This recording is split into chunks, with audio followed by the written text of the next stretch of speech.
All right, welcome to Bet the Edge. I'm Jay Croucher here with Drew Dinsick, recording Tuesday afternoon. We're going to talk about Bills-Texans today. We'll talk Seahawks, Giants as well, and then close out with Bucs-Falcons Thursday night football. Drew, let's start off with the big one, so to speak. Bills -1 at the Texans. The total is 47. Where I want to start with this one.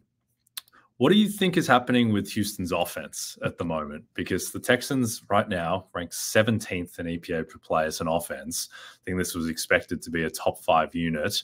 Do you think that's just small sample 4 weeks in, or do you think there are some red flags here? There's red flags, a couple of them. And when you want to talk about the big one, I thought we were talking Mets. No Mets talk today, right into football. But no, this is the game of the week. Huge implications for the 1 seed, huge implications for the MVP race, and we'll come back to those in a bit, I imagine. But yeah, the Houston offense, the red flags are real, and they really kind of all circulate around the scheme and the sequencing, maybe most of all, by Mr. Bobby Slowick. Slowick at times last year had a offense that was being led by a mistake-free CJ Stroud in his rookie campaign, with really just the only one weapon, the emergence of Nico Collins, to work with. And at times the offense got bogged down because the running was predictable, particularly on early downs, and it was stoppable because the push that the offensive line is getting in the run block is not especially impressive. That has carried into this season, despite having all of these weapons now and a fully healthy offensive line, which the Texans did not last year. They find themselves in just egregiously difficult down and distance, third down consistently again. And until they come up with a little bit more clever sequencing, this is going to continue to be a problem for the Texans. Now, I want to put 80% of the blame on Slowick. I'm going to put 20%, or I'll put 10% of the blame on the offensive line, because the penalties and the boneheaded stuff where they consistently move themselves backwards, even when they do have good, positive plays, has been apparent. And then I'm going to put 10% on CJ Stroud, because while he is very good at avoiding the key mistakes, he also throws the ball away a lot. And if he is able to take his game to the next level, where he's creating in moments of distress as opposed to just giving up the down, then I think that will help the Texans kind of snap some of this funkiness. But yeah, right now, as it currently stands, I have a very tough time putting the Texans in the top 10 offenses in the league. Outside of Nico Collins, they are creating virtually nothing in terms of explosive plays, which is amazing considering how talented this group is overall, and how good, how much esteem I hold CJ Stroud in. And honestly, the Buffalo Bills defense showed some key issues, I thought, on Sunday night against the Ravens. They are not going to be a healthy squad coming into this contest, it doesn't seem.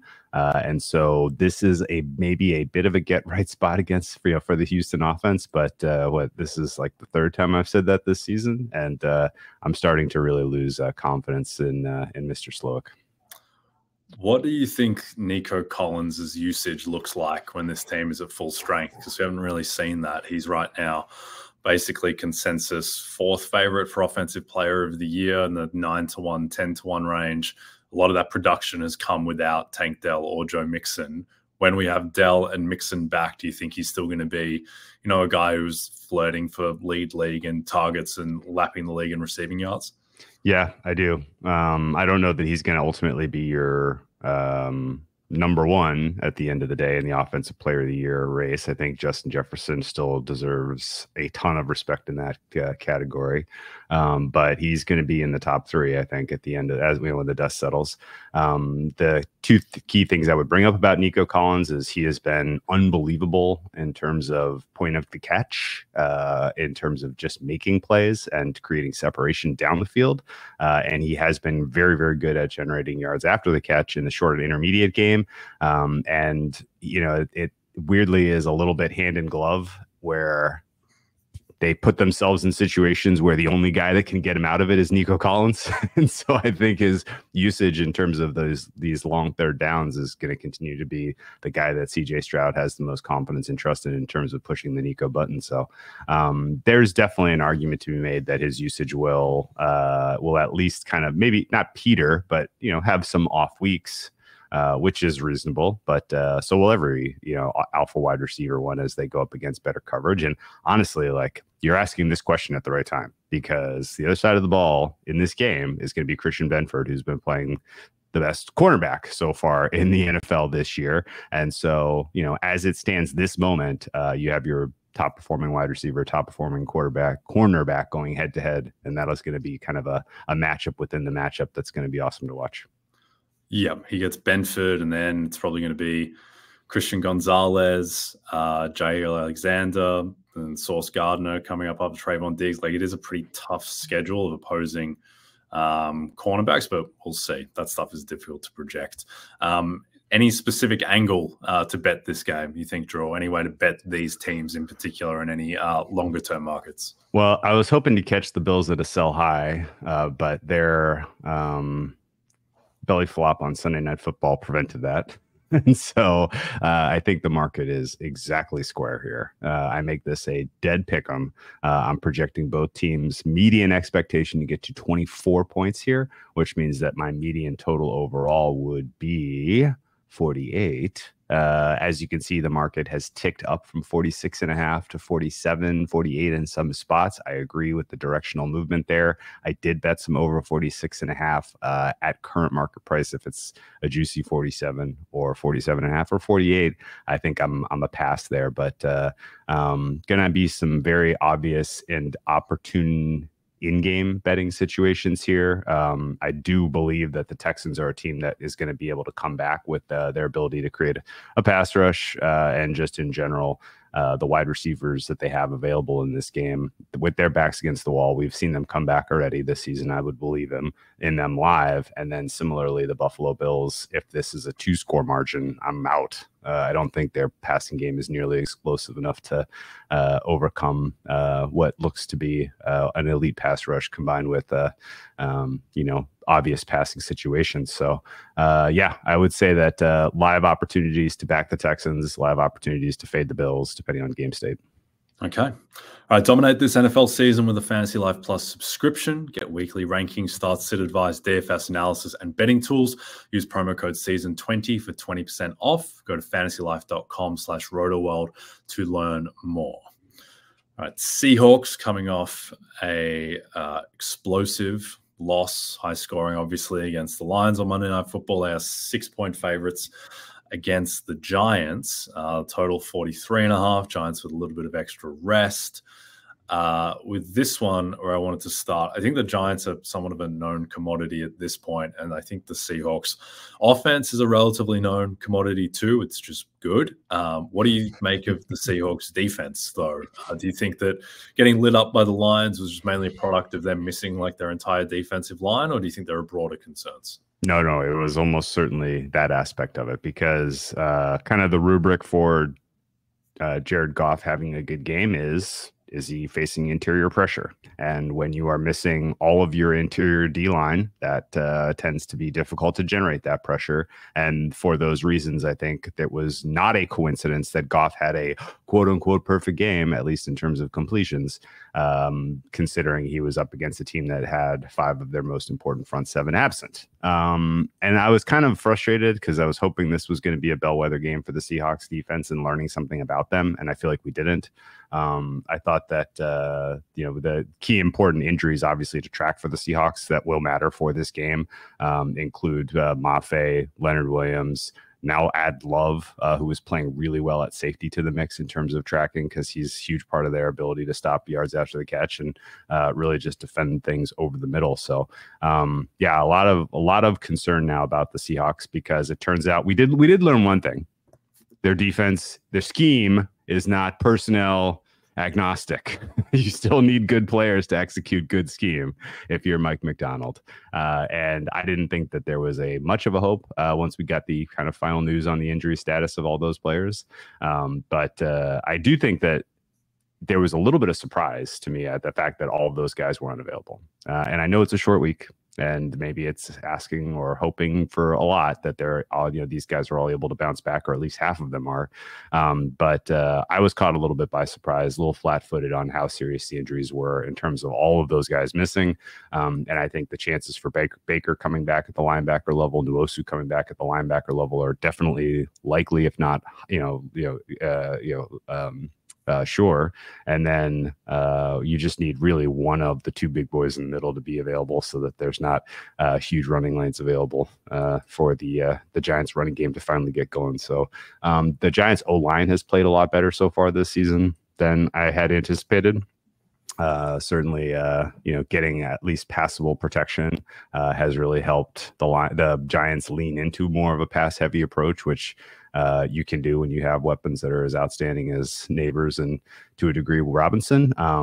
But tracking the Neighbors injury, tracking the Seattle defensive line injuries in this one, and depending on which team ends up taking the field healthier, I think that's probably going to tilt me one way or the other with this side, because my fare here would be 7.1 if you had a fully healthy Seahawks squad available. Okay. I've been told, for what it's worth, that Neighbors should be fine. The expectation is he'll play. So that's what I'm going off. Our man Kevin Cole talked a little bit about how there is a big gap between Geno Smith, his kind of PFF grading, and his EPA per play, and that he grades better with PFF than his kind of actual realized statistics otherwise would indicate. There is a bit of a gap there. Do you have any theory behind that? And do you ultimately kind of fall on the more optimistic side as it comes to Geno, or do you think that the EPA is the better way to judge him? Genes is a top 10 quarterback clearly right now in the current state of the NFL. I would make an argument that he's soft top 5. And this offense, with the weapons they have healthy right now in the passing game, is maybe one of 5 offenses that is capable of explosive plays. There are so many offenses that aren't even really trying to hit you down the field because they just don't have a quarterback who's willing to make those tight window throws, and they don't have a skill position group that can create any kind of separation. But Geno is very, very unafraid to attack tight windows, which is where you have to do if you're going to be, a game-breaking quarterback in today's NFL. And he's been very good at that so far this season. So, I think he is underrated. And I don't have a good theory as to why there's a little bit of a divergence there, other than the fact that, the protection has been such an issue for so long. And I do think PFF tends to, that there's a little bit of a kind of an overcorrection in terms of hanging all of the sack on the quarterback, as opposed to with Seattle, it doesn't necessarily feel 80-20. It feels more 50-50 or even 40-60, depending on the given snap you see. But you did see some signs of life, I think, last night from the Seattle offensive line. I know they conceded 10 pressures to Aiden Hutchinson. Aiden Hutchinson, by the way, who is just an absolute merchant at this point of generating pressures against backup right tackles. He has now played 4 backup right tackles to start the season, which seems impossible. But I think in general, the Seattle offense has to be kind of flirting with top 5 because they are capable of explosive when no one else in the NFL really is at this point. So, I wouldn't put Geno in the MVP discussion personally. The 2 quarterbacks we talked about in the first game, I think, are probably fighting it out for second place behind Brock Purdy when the dust settles. But, the Geno Smith is probably in the top 5 right now for me in terms of how I would rate him heading forward. Yeah, incredible world we're in, where the 2 best quarterbacks in the NFC are arguably Brock Purdy and Geno Smith. I'm with you on Geno. I think he's a top 10 quarterback. It's just he will never see the linebacker dropping back into coverage is the one. On Monday night either. So he threw the pick right to Alex Anzalone. It's just Anzalone dropped it right to his shoulders. All right, it's an interconference showdown Sunday night in Week 5. Catch Dak Prescott and the Cowboys take on TJ Watt and the vaunted Steelers defense in Pittsburgh. Coverage kicks off at 7 p.m. Eastern on NBC and Peacock.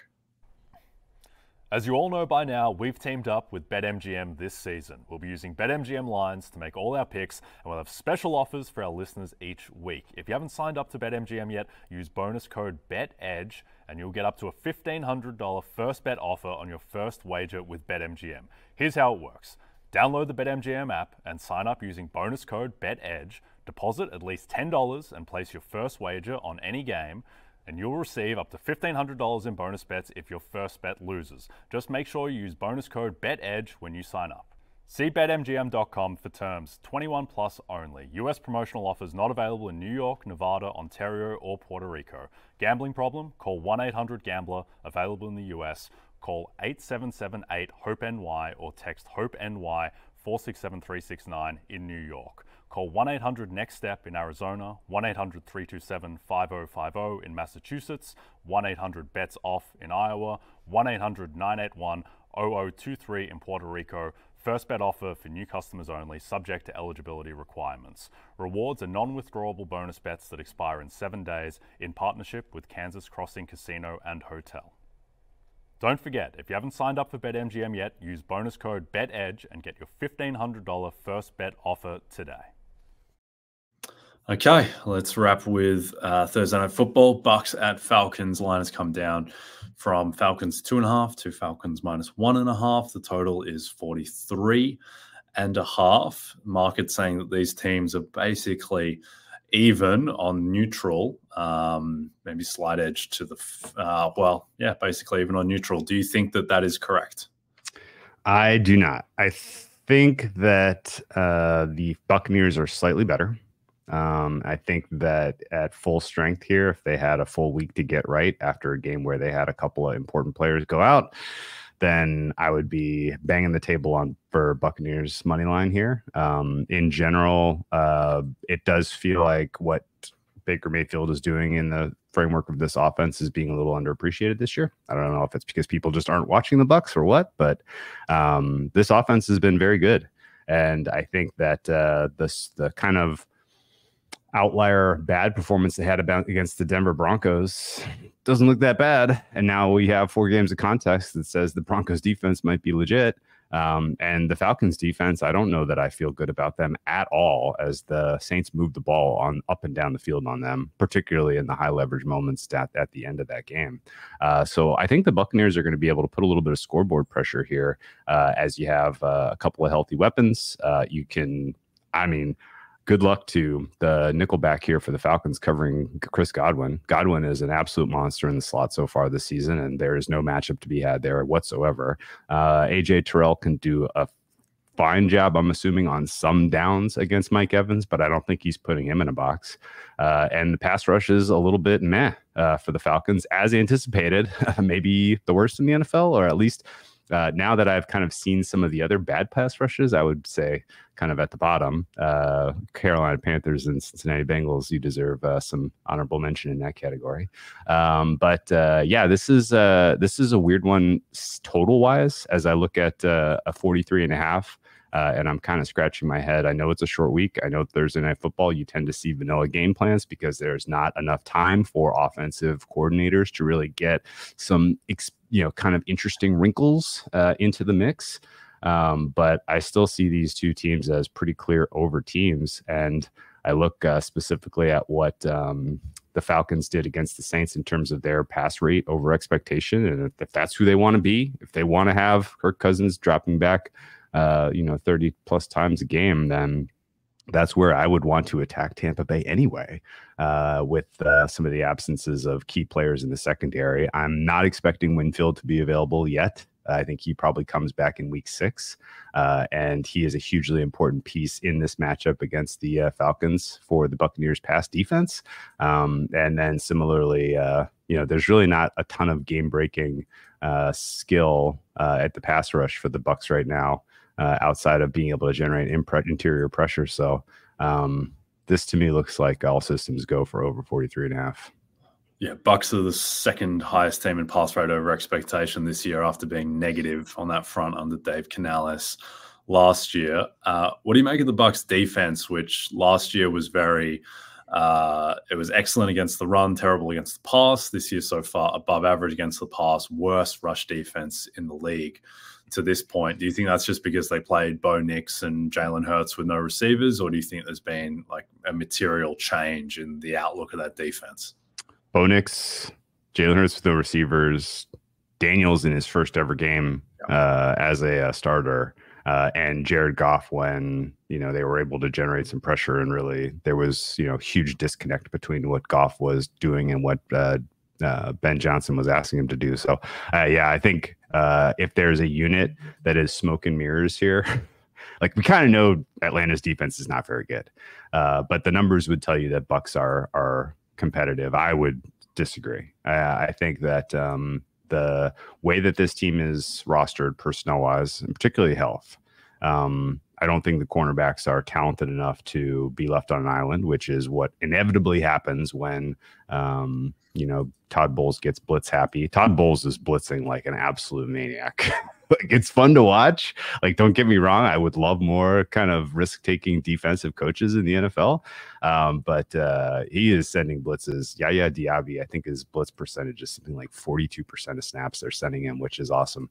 When you do that, you tend to leave your cornerbacks exposed to being able to be beaten one-on-one. And, I think the separation grades and, just in general, the tape has been very, very, very kind to these replacement players that have stepped in to backfill the cornerback injuries. Most notably, Zion McCollum, who is not a household name, has been grading extremely well in terms of coverage. And I kind of say, let's see him against some tougher wideout assignments. We didn't get to see it against Philadelphia because, as you mentioned, their two best wideouts were not available.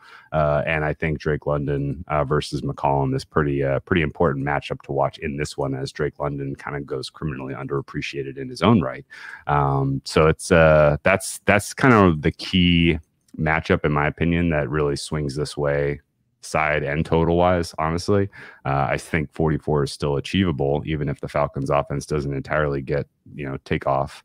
But yeah, the Buccaneers defense, I think, is a hair overrated by market. Yeah. Last one before we get out of here. What do you think the outlook is for Kirk Cousins at this point? He's the 23rd ranked quarterback by PFF, which kind of matches the eye test of him looking like the 23rd best quarterback in football. He doesn't look horrific, but he doesn't look like prime Kirk by any means either. Do you think it's just safe to pencil him in as an average to slightly below average quarterback the rest of the way? I think average is where you need to have him rated for projecting forward. If you have him around 14 to 18 in the NFL, I think that's reasonable. If you are lower than that on Kirk Cousins, then there's a chance he kind of comes into form and surprises you. I will say this about the tape so far with Kirk. He has been at his best, and he has looked the most comfortable when the Falcons have had their backs against the wall. And that is, I think, pretty clearly a sign of him not having full, kind of mind meld with the offensive vision that Robinson is, asking him to execute out there. And we think we've already brought this up, but, the 2-minute drill that got them the win against the Eagles, where they were using the day one install stuff, was where he was at his most comfortable. And so there's definitely more room for growth overall in this offense. And at the time, for the time being, I think you can kind of prey on, the scripted offense looking a little clunky and the 2-minute offense looking a little better. If you are, say, I don't know, playing first halves or live betting this contest, I would definitely look at first half Bucks, and I would be perfectly fine taking shots on the Falcons in comeback mode here. So I'm cautiously optimistic this is going to be a really fun Thursday night football game.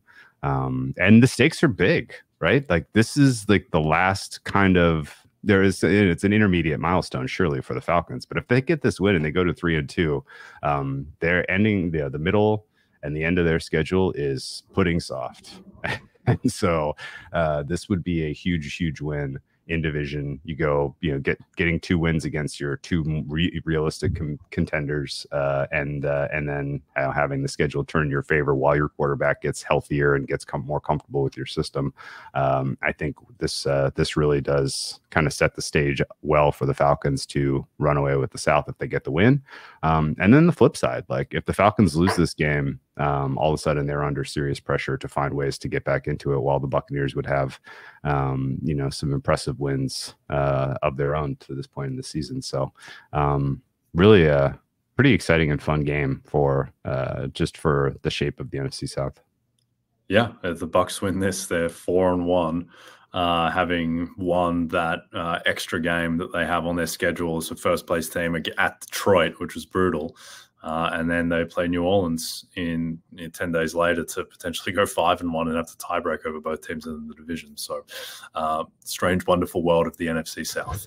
All right, we're done for today. Don't forget to check out NBCsports.com for more information to help you with your wagers. Thanks to those watching on the NBC Sports YouTube channel. If you're listening to us in podcast form, don't forget to rate and subscribe. And a reminder to find all your favorite NBC Sports shows on Amazon Music. Just head to amazon.com/NBC Sports. Jay Crouch and Drew Dinsick. We'll see you soon.